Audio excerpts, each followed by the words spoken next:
চাকি রান্নায় আপনাদের সকলকেই স্বাগত। আজকে আমি এসেছি ছোলা কচুর সুন্দর এক নিরামিষ রেসিপি নিয়ে। তাহলে বন্ধুরা পাশে থাকুন, দেখতে থাকুন আমি কেমন করে বানাচ্ছি। আশা করছি আজকের রেসিপিও আপনাদের ভালো লাগবে। আজকে আমি আপনাদের সঙ্গে শেয়ার করব এই যে ছোলা কচু। এটা আমার হাজব্যান্ড হচ্ছে যে অর্ডার দিয়ে নিয়ে এসছে, মেদিনীপুরের ওপাশে নাকি পাওয়া যায়। আর তা আমি আজকে প্রথমেই করব। উনি খেয়ে এসছেন এক জায়গায়, খুব সুন্দর নাকি খেতে লাগে। তা আমি আজকে বাড়িতেও প্রথম করব আর আপনাদেরকেও সেটা শেয়ার করব। তাহলে ছোলা কচুটা দেখুন, এই যে নিয়েছি আমি এখানে 10 পিসের মতো ছোলা কচু নিয়েছি। আর এখানে একটা কড়ায় আমি এই যে গরম জল করতে দিয়ে দিয়েছি। গরম জলটা ভালো করে ফুটে যাক। দেখুন জলটা ফুটে গেছে। এবার আমি গ্যাসটাকে নিভিয়ে দেব, দিয়ে এর মধ্যে আমি এই কচুগুলোকে দিয়ে দেবো।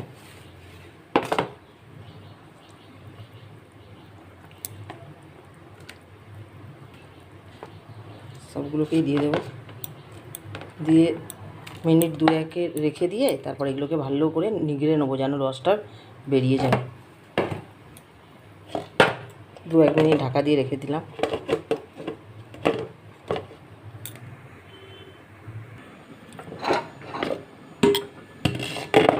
এবার বন্ধুরা দেখুন জল থেকে ছেঁকে নেব। এবার বন্ধুরা দেখুন এই যে এরকম করে করে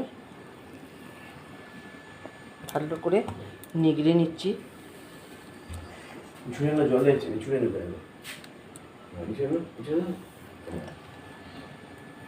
তেলে ভাজছো বেসন দেওয়া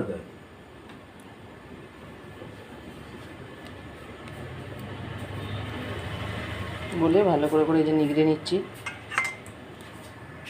দেখুন বন্ধুরা আমি এটাকে ভালো করে এরকম করে ধরে ধরে নিগড়ে নিয়েছি, যতটা পরিমাণ জল বার করা যায় এরকম করে করে। ঠিক আছে, সব জল বার করে নিয়েছি। এবার এর মধ্যে আমি লঙ্কা গুঁড়ো, হলুদ গুঁড়ো, নুন দিয়ে ভালো করে মাখিয়ে নেব। দেখুন এর মধ্যে আমি দিয়ে দিলাম লঙ্কা গুঁড়ো, হলুদ গুঁড়ো আর নুন দিয়ে এটাকে ভালো করে মাখিয়ে নেব। যেরকম করে আমরা মাছ বাছার পরে লঙ্কা গুঁড়ো, হলুদ গুঁড়ো মাখিয়ে ফেলি, এই হলুদ গুঁড়ো, নুন মাখিয়ে নিই, সেরকম করে ঠিক মাখিয়ে নেব। সবগুলোতে মাখিয়ে নিয়ে আমি এটা মিনিট 10-এর জন্য রেখে দেবো। এই যে আমি মাখিয়ে রেখে দিয়েছি। এইবার এই পাত্রে আমি এই যে বেসন নিয়ে নিয়েছি, ওই বেসনটাকে একটা ব্যাটার মতো বানিয়ে নেব জল দিয়ে। আর এখানে আমি কড়াই দেখুন তেল গরম করতে দিয়ে দিয়েছি। তেলটাও গরম হোক, তেলটাকে আমি ভালো করে গরম করে নেব। তেলটা ভালো করে গরম হয়ে গেছে। এবার আমি এর মধ্যে এই যে একটা করে নিয়ে এই ব্যাটারের মধ্যে ভালো করে এরকম করে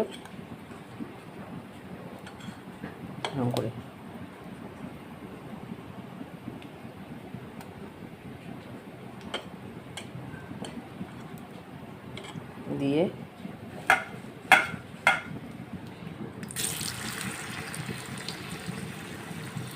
এটাকে ভালো করে এরকম করে ভেজে নেব। দেখুন বন্ধুরা আমি এরকম করে উল্টে পাল্টে লাল লাল করে ভেজে নিচ্ছি। যারা নিরামিষ খায় তারাই ছোলা কচু খায় আর কি, কিন্তু খুব সুন্দর লাগে খেতে নাকি। আজকে আমাদের ঘরে প্রথম বানাচ্ছি, আজকেই দেখবো কেমন লাগে। একদম আমি আজকে বৃহস্পতিবার আমি আজকে নিরামিষভাবেই বানাবো। একটু লাল লাল করে ভালো করে ভেজে নেব বেসনটা দিয়ে।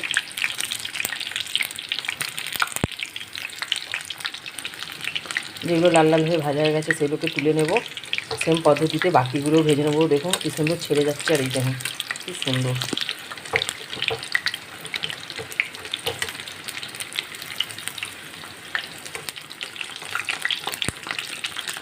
দেখুন বন্ধুরা এই 5টা ভাজা হয়ে গেছে, কী সুন্দর। আর এই যে বাকিগুলো ভাজতে দিয়ে দিয়েছি। আজকে আমি নিরামিষভাবে করছি, আর একদিন বানাবো সেটাকে আমিষভাবেই বানাবো। এবার এর মধ্যে আমি মশলা দেব কাজু বাদাম, পোস্ত, আদা, জিরে। তাহলে আমি কাজু বাদাম আর পোস্তটাকে বেটে নিয়ে আসি।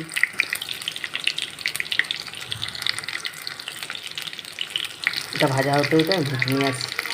এগুলো ভাজা হয়ে গেছে, তাহলে আমি তুলে নেব। এবার এই তেলের মধ্যে আমি আলু দেবো, তো এই রান্নায় আলু দেবো, সেই আলুগুলোকে ভালো করে ভেজে নেব। দেখুন বন্ধুরা আলুটাকে আমি একদম সুন্দর করে ভালো করে একদম 75% এরকম সেদ্ধ হয়ে গেছে, এরকম করে হলুদ দিয়ে ভেজে নিয়েছি। এবার আমি এই কড়ায় গরম মশলা ফোড়ন দেব। এখানে আমি শুকনো লঙ্কা, গরম মশলা, 5 ফোড়ন দিয়ে দিয়েছি। এবার এর মধ্যে আমি দিয়ে দিচ্ছি কুচি করে রাখা টমাটোটা দিয়ে ভালো করে ভেজে নেব। আর এর সঙ্গে দিয়ে দেবো আমি নুন। এবার এর মধ্যে আমি দিয়ে দিচ্ছি আদাটা দিয়ে এবার ভালো করে আদাটাকে ভেজে নেব। আদাটা ভালো করে না ভাজলে আদা দিয়ে একটা গন্ধ থাকবে। এবার এর সঙ্গে আমি দিয়ে দেবো জিরের গুঁড়োটাকে ভালো করে ভেজে নেব একসাথে দিয়ে। এবার এর মধ্যে আমি দেবো স্বাদ মতো লঙ্কা, হলুদ গুঁড়ো। ভালো করে আমি লঙ্কা গুঁড়ো, হলুদ গুঁড়োটা দিয়ে ভালো করে কষিয়ে নেব মশলাটা। এর সঙ্গে দিয়ে দেবো এখানে সামান্য করে জল। এবার ভালো করে আমি মশলাটাকে ভালো করে কষিয়ে নেব।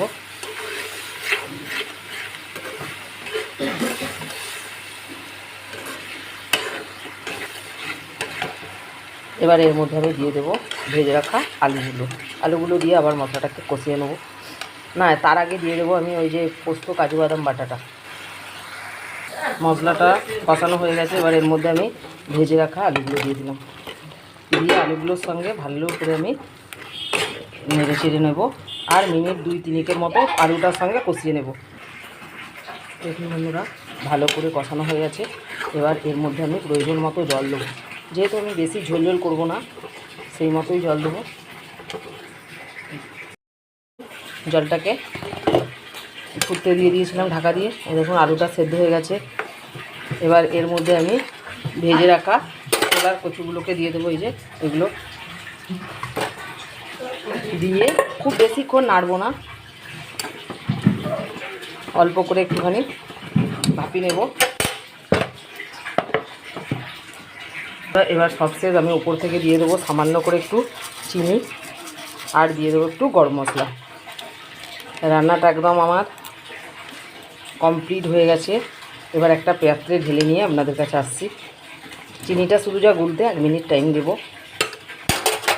ছোলা কচু রান্নাটা একদম কমপ্লিট হয়ে গেছে। দেখুন বন্ধুরা, কীরকম মাছের পেটির মতো দেখতে লেগেছে। তা আমি একটা পাত্রে সাজিয়ে নিয়েছি। কতটা সুন্দর দেখতে লেগেছে বন্ধুরা, খেতেও লাগবে অপূর্ব সুন্দর। খেয়েছে আমার হাজব্যান্ড, একটু ভালো লেগেছে বললো। তা আপনারা এরকম করে খুব সহজ পদ্ধতিতে এরকম করে নিশ্চয়ই বাড়িতে একবার ট্রাই করবেন। আর যদি আমার রেসিপি ভালো লাগে তাহলে আমাকে লাইক, শেয়ার, সাবস্ক্রাইব করবেন। অবশ্যই কমেন্ট করে আমার পাশে থাকবেন। আপনারা সুস্থ থাকুন, ভালো থাকুন।